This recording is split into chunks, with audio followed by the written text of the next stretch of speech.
এ ভাই নবানজু, এখনো কি তোকে মনে হতেছে না যে আমি ভালো হয়ে গেছি? দে ভাই, বান্ধবটা খুলে দে ভাই, দে। বাবা আমার তো মনে হতেছে মেয়ে ভাই আসলে ভালো হয়ে গেছে রে। খুলে দে খুলে দে। তুই খুলে দে।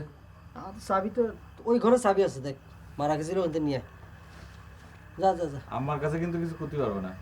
পাগল নাকি? মেয়ে ভাই তো তুই তো ভালো হয়ে গেছে, মারে কইতা খুলে দিত। সব কথা কি সবাই কওয়া যায় রে? তা ঠিক আছে, ভালো হয়েছে, কত ভালো এই যে লাগছে। খুলে দিতেছি, কিন্তু ঠান্ডা মাথায় বসে থাকতে হবে। হ্যাঁ যাও, তাবিজ তুবিজ সব খুলে ফেলো, যাও। এই তো ভালো হয়ে গেছে, মাথা ঠান্ডা, আহ, আসলে ভালো হয়ে গেছে। এই যে দেখ, হ্যাঁ তোরা আমার বান্ধব খুলে দিলি, হ্যাঁ। আমি কি কোনো জায়গায় যাতেছি? না তুমি আর যাবে কেন, বাড়িতে থাকবা। এইরকম ভাবে সবসময় মাথাটা ঠান্ডা রাখবা। না, মাথা আমার খোলা নাই, ভালো হয়ে গেছি। হ্যাঁ ঠিক আছে, ছাড়ো আমি যাই। চন্দন দ্বীপে রাজকন্যা শাহজাদি গুলবাহার এসেছে, চলো তোমার কাছে নুরুল ইসলাম রাজকুমার। জি। এই বিয়ে ভাই, এই বিয়ে ভাই, এই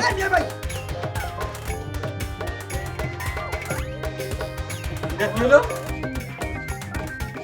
ভাত কি হয়ে গেল?